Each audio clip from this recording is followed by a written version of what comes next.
I remember the night like it was yesterday, August 9th, 2019, leaving the San Francisco airport, headed to the bridge, headed to Oakland to go make a pickup so me and my coworkers could keep the party lit.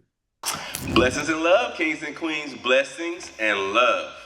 Praying that this message is reaching you in the best of health while I'm sending you my blessings and love. Because somebody woke up dead today, and it most definitely was not you. It was not you. Every time I close my eyes, I see your face. It's still hard to realize you had to leave this place. For us to one day reunite, be my saving grace. I ain't gonna lie, sometimes it's hard to keep. I'm on a mission to do whatever it takes to live the life of my dreams. And I want to help other people live the life of their dreams as well. So click the subscribe button and grow with me as I document my dream saving journey. Yeah, I was going to go pick up something I wasn't supposed to be. Speeding on my way. Next thing I know, right before I got to the bridge, they pulled me over Treasure Island over there. Gave me the whole DUI test. See, the thing is, I be partying at work, drinking, other stuff, and it was time to really keep it lit. I was the guy to make the pickups. Anyway, got pulled over, got a DUI. That was my third DUI. Let me back up a little bit. Tell you who I was before that. So I worked 80 to 100 hours a week. Thought I was going to retire from the job doing that same, had a job I loved. I absolutely loved my job at the airport. It's a great job. It's a supervisor for the airlines. Um, it was a party atmosphere at work. We got the job done. We worked hard. Little did I know that the night of August 9th would change everything forever. So, man, I worked my way up to the supervisor position from being a normal ramp agent. And I was the man at the job in my eyes. Made everything go. Everybody liked me and did excellent things at work. But I was failing at home because I was never there. Worked 80 to 100 hours a week. My health was suffering. My marriage was suffering. My relationship with my kids was pretty much non-existent. So you couldn't tell me nothing, no, because I was making six figures. And my job made my manhood. My mindset at the time was just work, work, work, work, work. That's all my dad had showed me. Work, provide, take care of the family. How dare you say anything about anything else I'm doing because we eat. The bills are paid. There's food on the table. So what? I'm not doing all the other responsibilities that come with being a husband and being a father. You couldn't tell me nothing. I had got too grown to grow. So the DUI, in reality, saved me from myself. The road I was heading down was not a favorable one. My mindset at the time didn't see that. I mentioned before that this was DUI number 3. 1 and 2 must have didn't scare me enough. And what's crazy is I knew if I got a DUI that I would potentially lose my driver license and potentially lose my job. But I was harboring so much grief, so much anger, so much frustration, and I didn't know what to deal with it. I was wearing a mask, the mask of Who are you? So I hid in the job. And with that, I was running from myself, running from my destiny, running from whatever. Because at the time, I was unhappy. But how dare you complain about not being happy when you have a six-figure job? How dare you complain about not being happy when you got everything that you asked for? Had a beautiful wife, a loving family, children, a great job. But the reason I was unhappy is because I didn't know me. I did everything they told me to do and was wondering why I was not feeling unfulfilled. But I wasn't wondering that at the time because I was living a lie, pretending I had to be happy. So drinking, drugs, alcohol made it easy to not have to face the reality of not being happy. It made it easy to put that mask on. So getting that DUI forced the mask to come off. So back to August 9th, 2019, when I'm on my way to make that pickup, I saw those flashing lights. In that moment, I knew everything was about to change. I knew my life would never be the same. How? I didn't know. I was so afraid in the instant. Soon as I saw the lights, like, oh snap. Because I knew I had been drinking. I knew I was on zero tolerance. And I knew that's why they was pulling me over because I was speeding. So instantly, black man behind the wheel, speeding, run my priors. Oh, let's get him. But I got myself. I don't blame that on nobody but me. Me and my ignorance. I instantly got afraid of going to jail, losing my job, having to face my wife, face my family, face the truth about you falling down that alcoholic journey again. Because I went to rehab. I had kicked the addiction before and I had control over it this time. So I thought. I didn't even call my wife this time because I was too embarrassed to tell her what just happened again. So I got out the next day when they released me from the drug tech because I knew what was about to happen. This was time number 3. I knew that they're gonna release you. You can go get your car and all of these things. So I got released the next morning, took an Uber to my car, and went home and then told her. Then immediately told my job. I went back to work that night. Went back to work that night.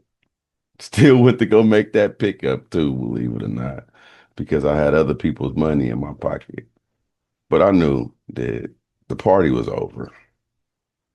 I knew that it was going to be coming to an end very rapidly.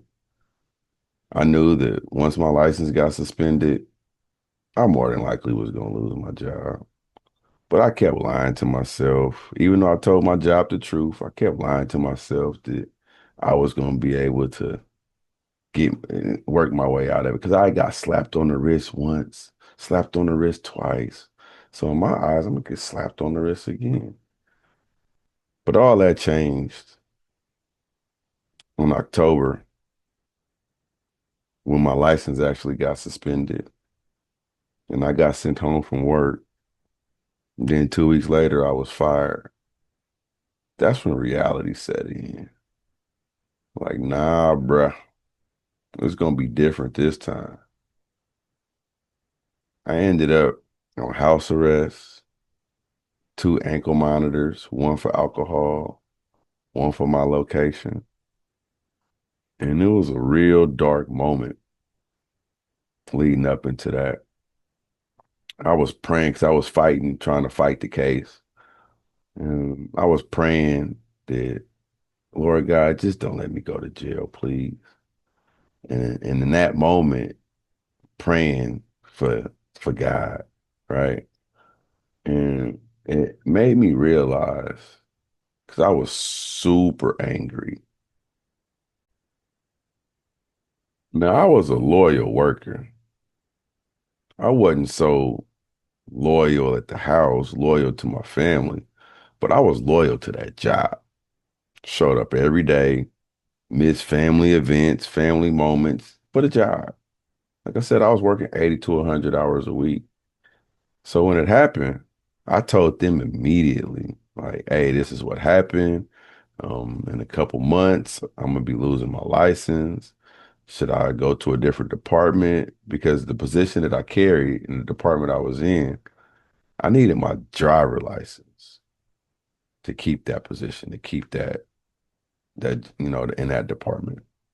So I was honest to him, like, hey, I may need to transfer departments. I may need to take some time off. Like I don't know. Like I want to be transparent with y'all about what's going on, and the reason I was being honest, because I could have dangled, I could have faked the injury, I could have done other things, but I was in a position of leadership, and what's done in the dark is always gonna come to light. So I didn't want the truth to come out and then they find out that I lied about it or I was dishonest about it, and that ended up preventing me from further promotions or going farther because in my eyes, I love my job. I was ready to retire with that company. I was ready to work the next 20, 30, 40 years until I retired with that company. So I wanted to be upfront and honest with them about what I was going through and what the situation was. So they assured me that I wasn't the first person that this happened to, and that they really admired and loved how I work and how I got along and what I brought to the company and just to keep them informed about the process, which I did. Emailed them every time I got some new documentation, kept them informed about what the situation was, what was going on, how it happened, why it happened, what was next, yada, yada, yada. Long story short, never transferred departments. They never allowed me to. They never um, said it needed to be done because they said that, they would do right by me. I'm not the first person this happened to. They love having me here, keep them informed, and we'll go from there. So once my license actually ended up not being valid anymore, I got sent home that same day. 2 weeks later, I got a notice in the mail saying I was fired. Didn't even have the audacity or the respect for me to call me to tell me what was coming down the pipeline. I got a letter. So then after I get the letter, I make phone calls and nobody was there to support me. I just felt so angry, so betrayed, so low. That spiraled me into a severe state of depression. And in that depression, I end up hitting or experiencing what my rock bottom in life was. See, I've been working since 15, supporting myself since 17. And this was the first time in my life that I didn't know where my income would be coming from. This was the first time in my life that I've ever felt less than. Like I said, my job had made my manhood and pretty much always made my manhood. I was always the man because I had a job and was financially stable. So now that this was taken away from me, I was questioning things and it forced me into a very dark spot, a very challenging moment of my life. And in that moment, I realized that not only did I not know who I was, I had no idea who God was. And I say that because I understood that there's no way that I could know God, let alone have a relationship with God and feel like the way I felt. There's no way I can feel this low, this down and out, and know who the Most High God is and have a relationship with the Most High God. So, in the midst of everything I was going through, I had been feeling so angry, so depressed, so frustrated, so betrayed, so all of those things for a couple of months. And I made an honest and sincere cry out to God. Like, please keep me from going to jail. Like, that's really what I was focused on at the time because, like I said, my marriage wasn't in the best of places. And I truly understood that if I lose my freedom and get locked up, that very well may be the final straw of my marriage.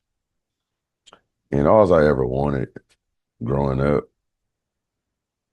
because of how I grew up, because of my parents splitting up, because of the relationship I had with my stepfather growing up, because of the relationship that I wasn't able to have with my dad growing up, just all of the things that contributed to how I wanted to show up and how I wasn't showing up. I was praying for the opportunity to show up. Please don't let this be how it ends. Please don't let this be like how this book closes. And I was sincerely praying.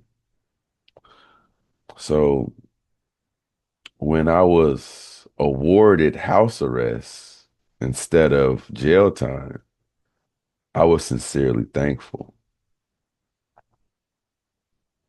And I was still depressed. I was still angry. I was still frustrated. I was still down and out. And I didn't know if that was luck, coincidence, or whatever. What I understood though was I was jobless. No money was coming in, but the bills sure was. And I knew that I had been lied to about a lot of things in life. So I was questioning, did God even exist? Was there even a God? Is God real? So I prayed again, because I was tired of playing the fence. I was tired of being lukewarm. I was going to go all the way this way, or I was going to go all the way that way. 100%. So I prayed to the God that I didn't know if it existed or not. I prayed to the Most High God. Like, Lord, if you exist, if you are real, because I've been lied to about what your name is. I've been lied to about all of these things, and I know that man is a liar. I want to trust you. I want to follow you. If you out there, if you was the one who saved me from the jail, if it was you, I want to thank you and worship you and praise you. But if you don't exist, if you're not real, then there's no need for me to be righteous. There's no need for me to try to do the right thing. When I see this side winning, when I see how evil is getting ahead in my eyes, right? Because at the time, I just gotta eat. I gotta pay bills. I gotta support these wife and these kids, and I can't worry about none of that other stuff. This is what I'm thinking at the time. However, if you are real, I promise to do everything I can to build a better relationship with you. That was the prayer. So the ask was, Lord God, if you real, if there is a God, I need you to show up in my life in a way that only I would understand, that only I would know. So then, therefore, I can go the righteous way as opposed to going the other way. Because, like I said before, whichever way I was going to go, I was going to go 100%. No ifs, ands, no buts about it. I was going all the way in. Needless to say, the Lord showed up in a way in my life that only I can explain.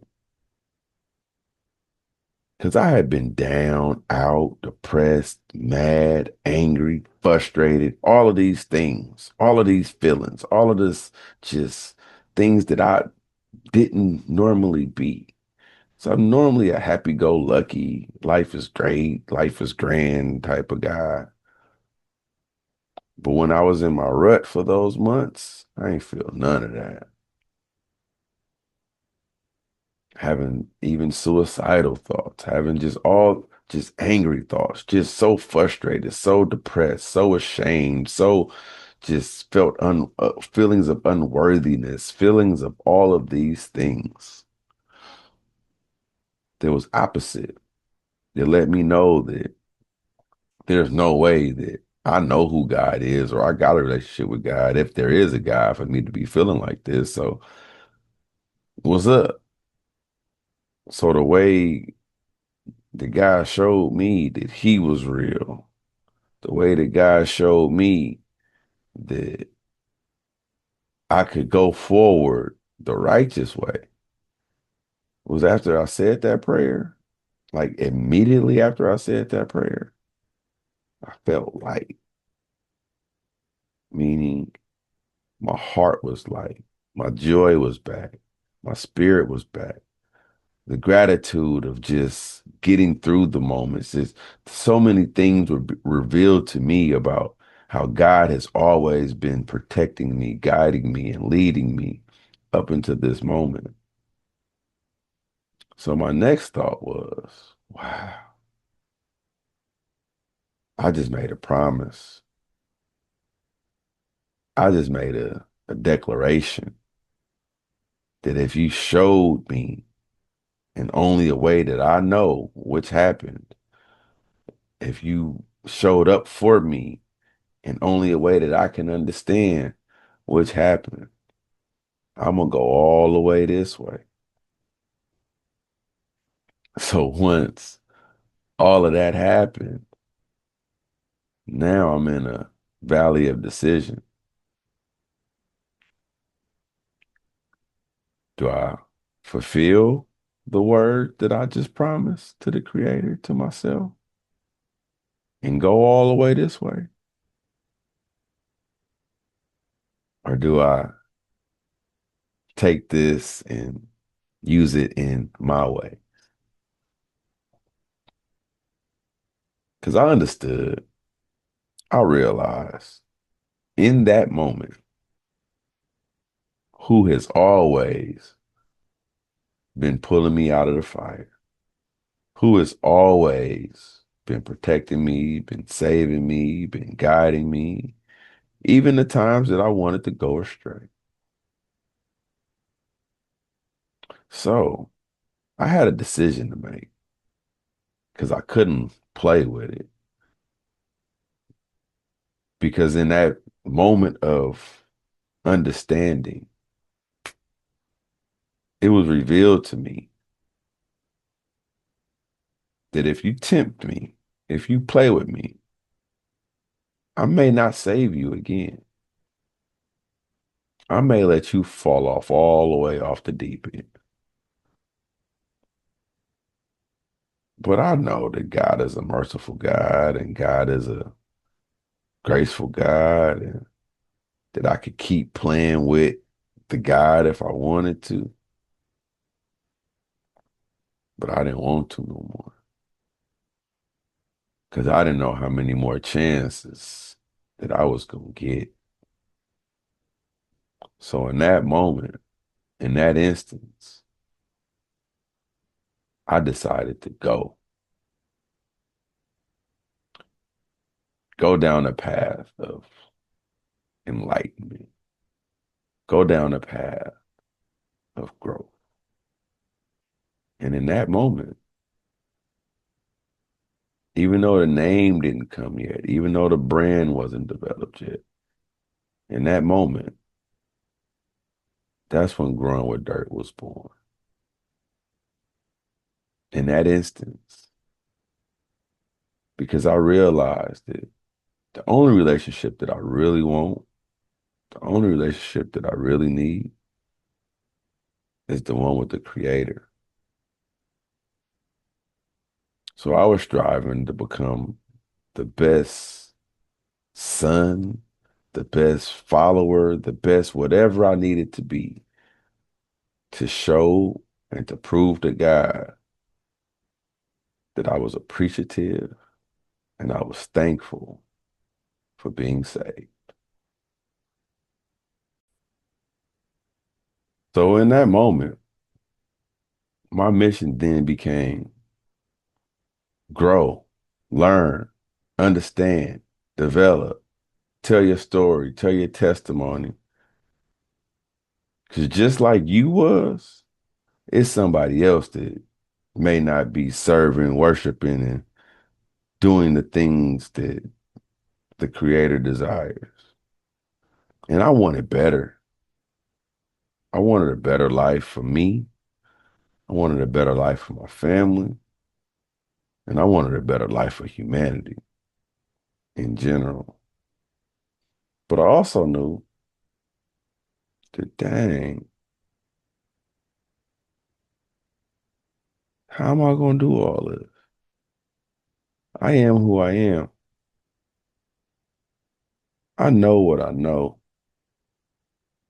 My mind was made up to go. My mind was made up to get it all. So I knew I had to grow. I knew I had to evolve. Because to get different, you got to become different. And that also told me that, dang, if you grow and the people around you don't grow,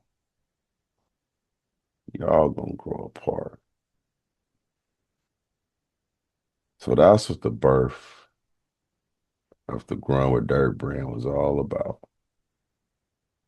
Because I'm going to develop this relationship with the Creator that allows me to have all the things that I feel like I was destined to have. And on my way, as I grow, I'm going to show.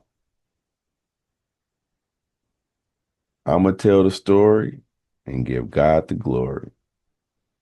So then hopefully that other people can see that surrendering and giving your life to the Creator is full of blessings that you can't even imagine. So stay tuned, because we just getting started. I can show you better than I can tell you. I love y'all all day, every day, and every time zone. Next episode, I'm going to give y'all a little glimpse of what I've been up to for the last 5 to 6 years. Blessings and love, kings and queens. Blessings and love. Praying that this message is reaching you in the best of health while I'm sending you my blessings and love. Because somebody woke up dead today, and it most definitely was not you. It was not you. Every time I close my eyes, I see your face. It's still hard to realize you had to leave this place. For us to one day reunite, be my saving grace. I ain't gonna lie, sometimes it's hard to keep. I'm on a mission to do whatever it takes to live the life of my dreams. And I want to help other people live the life of their dreams as well. So click the subscribe button and grow with me as I document my dream saving journey.